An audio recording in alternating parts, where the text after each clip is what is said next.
Usually when I'm preparing a sermon, I tend to spend a few days reflecting on the passage on which I'm going to preach. I read some commentaries and some other material on it. I might watch a sermon or two that somebody else has done in the past, see how other people have handled the material. But by Thursday, which is when I normally sit down to write the sermon, I have most of it in my head, and I just need to find the right way of getting it onto the page. I was going to stand up here and preach on the glory of God, the awe that we should feel when we think about Christ. I was hoping for it to be uplifting, encouraging, and I hope that there still will be a degree of that. But very occasionally, all of your plans when you're writing a sermon need to go out the window because of events that happen either locally or globally that cannot go ignored. And this is one of those weeks. On Thursday morning, we all woke up to the news that the Russian President Vladimir Putin had ordered a full-scale invasion of Ukraine. Tensions have been building up for months on the Ukrainian-Russian border as the Russians massed over 100,000 troops there. And they extended joint exercises in Belarus with that country's forces. The situation's moving so fast that as I was actually writing that previous sentence, the news came through that Russian forces had entered Kiev. And this morning we've heard that there is hand-to-hand fighting in the second largest city of Kharkiv. Already hundreds are dead, thousands are injured, tens of thousands are displaced. In a matter of days it's become the largest military offensive in Europe since 1945 and the largest humanitarian crisis in Europe since the Yugoslav wars of the early 90s. And it threatens to engulf the whole of Europe, especially as so many of the former Soviet states now fear that they may be next. All the while, we've been watching at home on our televisions, on our computers, on our tablets and phones. Constant updates on the unfolding situation with a mixture of fear, of sorrow and of utter helplessness for what is happening. Speaking with others and drawing on my own feelings, I know that many people have found that they've got no way to process what is happening. We all want to do something tangible to help, but there's little we can actually do. We all want reassurance that everything is going to be okay, but we really don't know that it will be. We all want somebody to put a stop to the madness, but we know that that doesn't look like it's going to happen anytime soon. It's with that backdrop that I then returned to Luke's account of the transfiguration of Jesus and wondered, is there anything in there, in the passage on which I had already planned to preach and the passage which I still felt drawn to by God, that offers any help or any hope? Then I looked at those three figures on the mountaintop talking, Moses, Elijah and the transfigured Christ. And I realised that in those three figures we do see something. We see a hope to hold on to and a way to relieve the helplessness. We all know the story of the Transfiguration, and we've just heard Jeanette read it to us. It's in 3 of the Gospels, as I said, with a few minor differences. And it's even mentioned in 2 Peter chapter 1, verses 16 to 18, as he writes about how he saw Jesus transformed and the full glory of God in him on that mountaintop. He writes, "We have not depended on made-up stories in making known to you the mighty coming of our Lord Jesus Christ. With our own eyes we saw his greatness. We were there when he was given honor and glory by God the Father, when the voice came to him from the supreme glory saying, 'This is my own dear Son, with whom I am pleased.' We ourselves heard this voice coming from heaven when we were with him on the holy mountain." It's this honor and glory that Peter writes about, which I was originally going to focus on this morning, and I'm still going to get to it. So please keep that honor and glory in the back of your minds as we explore the other 2 men from Israel's distant past who were in conversation with Jesus at the top of that mountain. Moses, of course, was born into oppression and slavery.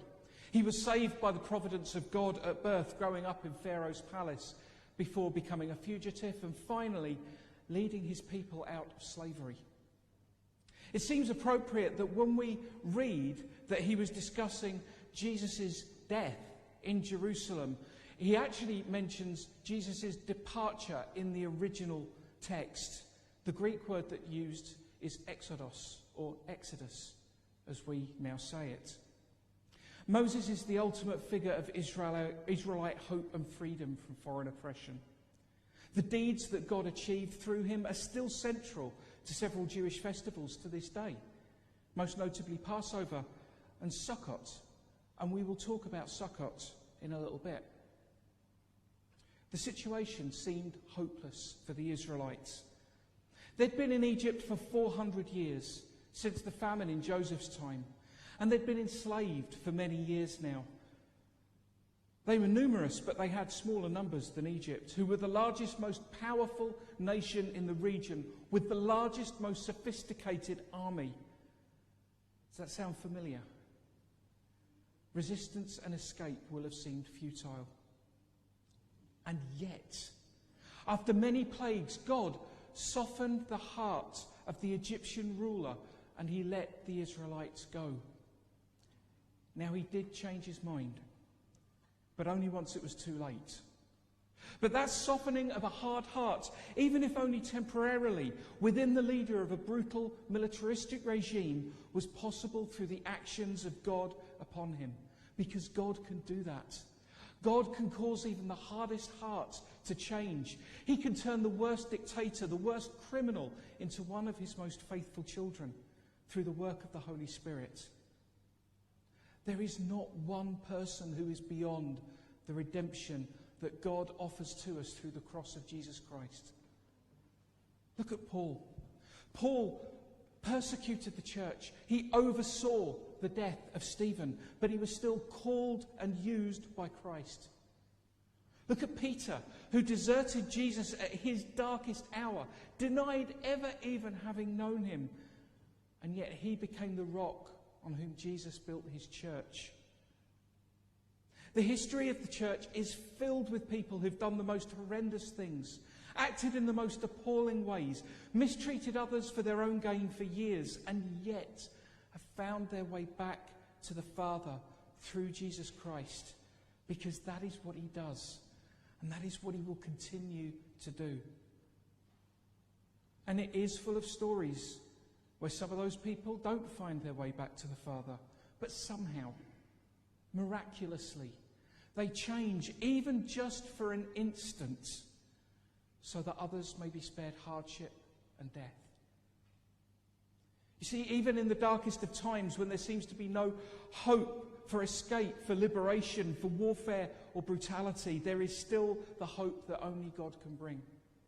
That he will turn the hearts of those wanting to harm others. That he will change the minds of those whose greed and ambition seek to take and to destroy. That he will free people from even the largest of military powers, with even the most brutal of leaders.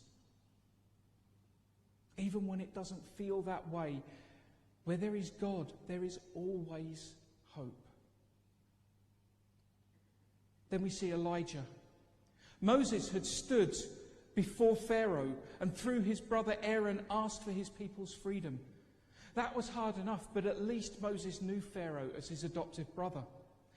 Elijah, however, took on the king, the queen, and 100 prophets of a false god, all of whom wanted dead, in order to demonstrate the power of God. Elijah had been pursued for years by King Ahab and Queen Jezebel and the prophets of Baal, and was now the only prophet of the God of Israel who was still prophesying in his name.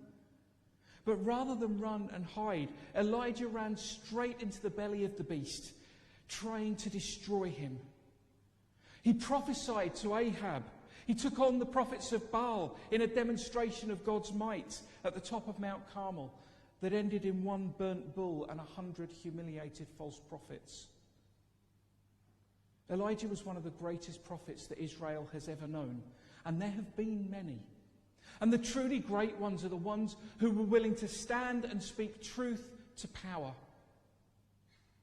They weren't yes men who told kings and rulers what they wanted to hear, but they let God speak through them to build up when necessary and to condemn even the most powerful when necessary. On Mount Carmel, Elijah demonstrated immense courage in the face of seemingly hopeless adversity. I've seen it described as a show of arrogance and bravura on Elijah's part, but I think that misses the point. You see, Elijah knew he had right on his side. Elijah knew he had God on his side. Elijah demonstrated a confidence and a willingness to put his head on the block that only comes from not just believing, but knowing that you are right. Now, I normally counsel against such certainty, and I've preached many times on recognizing the possibility that we might be wrong about things that we are sure we're right about, because we are fallible, imperfect people. Absolute certainty can be very dangerous, and we need to be very, very careful about it. But there are rare occasions when you know, with no possibility of contradiction, that you are in the right. Those who fought the evils of Nazism and the forces of fascism in World War II knew they were right. Those who campaigned in the 19th century for an end to the slave trade knew that they were right. And those thousands of people that we've seen demonstrating against the invasion of Ukraine throughout the streets of cities throughout Russia, in the face of arrests and beatings by Russian police, know that they are right. And that gives hope. That so many are willing to risk so much to speak truth to power in order to bring about positive change. And it's an example we should all be willing to follow. But we need to be patient when we're waiting for that change. Because sometimes God acts immediately, as he did when Elijah called down God's fire on that burnt offering on that mountain. But sometimes God takes longer, days, weeks, years. But God always, in his time, ensures that right prevails, somehow. Moses reminds us that hope always exists in God. Elijah reminds us that right always prevails through God. And yet there was one greater than both of them on that hilltop. We heard in the reading how Peter offered to build 3 tents, one for Moses, one for Elijah, and one for Jesus. Luke says this is because he didn't know what he was saying. And it's often assumed, and I've said this in sermons in the past, that it means that he was simply babbling because he was overcome with the amazing sight that he had in front of him. But that's not what's actually happening here. Earlier on I mentioned Sukkot, the Feast of the Tabernacles, which looked forward to the arrival of the end times by recalling God's provision for Israel during their 40 years in the wilderness. It's a feast that takes place in tents that are built for honoured guests. And that's why Peter wants to build those tents here, because he's alluding to Sukkot, the Feast of the Tabernacles. He recognises the hope and fulfilment that Moses and Elijah represent and bring to that festival. But when Luke says that Peter doesn't know what he's saying, it's because in building those 3 tents, Peter is placing Jesus as Moses and Elijah's equals here. And yet Jesus, his face and clothes are shining, almost blinding white. He's radiating the glory of God in front of Peter, James and John's very eyes. Jesus is filled with God's glory and honour, something hammered home when they audibly hear the voice of God coming from the cloud that suddenly envelops them all. In the verses before these events, Jesus speaks of the return of the Son of Man coming in the glory and honour of the Father and of holy angels. And here he is, in a preview of that event for just these 3 men to see, of the coming of God and his kingdom here on earth. It's a foretaste of the day when tears and hatred and warfare will be no more. That one day all of the things that cause pain and suffering will be gone. It's a hope to cling to, a light in the darkness that can never be put out.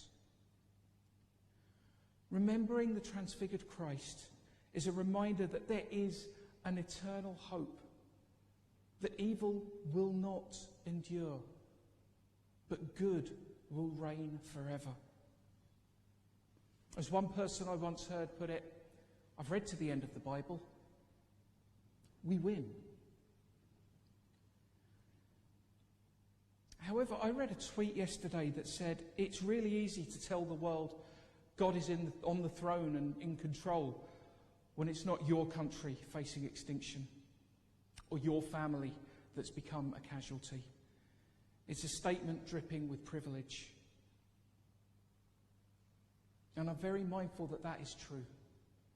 I'm so aware that it is very easy for me to stand here at a distance of thousands of miles from Ukraine and talk of the hope and the glory of God when it's not my home, my family, my life that is in danger. But for those of us who are watching from a distance, feeling helpless, it's that hope and glory that we have to grasp hold of. So for now, in this moment, and for many moments to come, in all likelihood, there will be tears, and there will be anger, and there will be anxiety for Ukraine, and for all parts of the world where this sort of suffering exists. And there should be. We must never stop weeping with sadness and righteous anger at events like the one that we're witnessing right now.